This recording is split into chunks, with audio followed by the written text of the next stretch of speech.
here is Horowitz playing his concert. And usually we would start the season in Rochester. He kind of would try his program, what he had wanted to play for the season.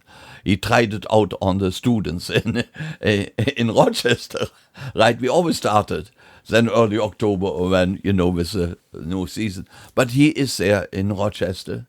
And just before the stagehand opens the door for Horowitz to let him out to the piano, Horowitz turns to me. He says, Franz, the most loneliest place in the world. What he meant to go out on a lonely piano to perform. And I immediately reacted in my heart. Oh, thank you, Lord. I don't have to go out there. I'm the piano tuner. Very happy. I don't have to go out and perform. So, but immediately came a second thought.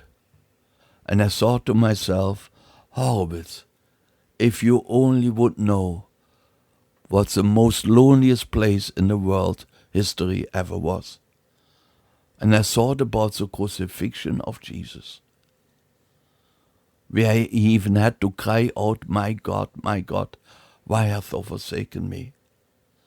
And then I prayed, he said, Lord, I never talked to Horowitz about you. Would you please open the door?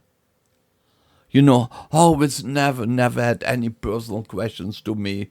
The normal questions which you ask in life. You meet some people, you say, are you married? Where do you live? Do you have children? What is your job? Or things like this.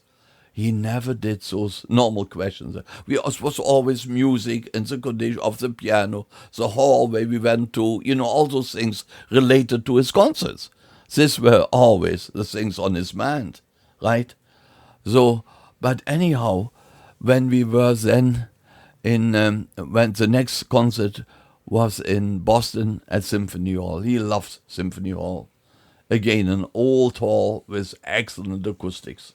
Today we are so sophisticated with all the computers and what we have. Build a new hall, they figure out, acoustically what would be the best construction. And you know what? It is always a gamble. But the old halls were the best. Orchestra, Carnegie Hall, several halls are the best. Anyhow, but so in Boston, he was sitting in his suite, which Steinway had, or which he had, at the Sheraton Hotel. Several rooms, and quite a few people around him. And Henry Steinway was with him. David Rubin, our international director for concert services at that time, with his wife. Everybody had his wife. But anyhow, always a big entourage around Horowitz. And Horowitz was playing the piano. We had given him a piano for his suite, Steinway, and one note didn't play. It was a new piano. Should not happen in a Steinway, but it did. Of a sudden, one note. And Henry says to Henry Steinway, he wrote me the foreword for my book, right, Henry Steinway, and he died just a few months ago. But Henry says to him, I found out all later. And then Henry says to him, Maestro, don't worry about it. I call Franz. He's across the street in the Midtown Motor Inn. And Horowitz said, don't bother him.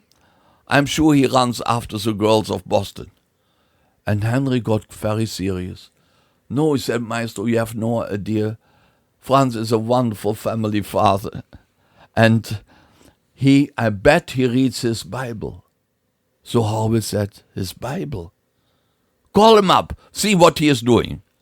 And as a matter of fact, I was sitting in my hotel room. I had my Bible open and making notes because I had to at that time I had still a Sunday school class, adult Bible Sundays, and I was making some notes. So comes Henry Steinway on the phone. Franz, what are you doing? He said, I have to speak next Sunday. I'm home. And so I prepare for my Sunday school. He said, so I'm making notes and have my Bible open. So Henry said, Franz, I told Horowitz that, but please come over. he broken one note, doesn't play in his piano. Okay? So I went over there, and with my tools, of course, immediately in a few minutes I'm there. Before I could set my tools down at the piano and open the back up and get working, see what's the matter, before they said, Franz, tell me, what is that what you believe? And that was my opportunity now. The door was open by the Lord, I believe this. And I took my time. And I told him my story, how I came to know the Lord and really got saved.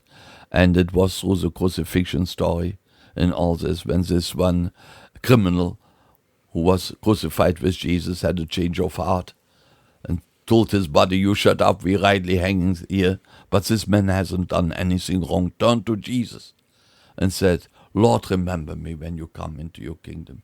And Jesus saying, today you will be with me in paradise. That got me saved, when I saw it. And I tell the story to Horowitz. He was deeply moved. Franz, I know the story, but the way you told me that story, I moved. Here I'm Jewish, don't believe anything. He said, and here's Wanda, she's supposed to be a Catholic, doesn't go to church, He said, Franz, I have only a few friends, close friends. I must invite you, and you must tell the same story to my friends. And you know what? I never came to that.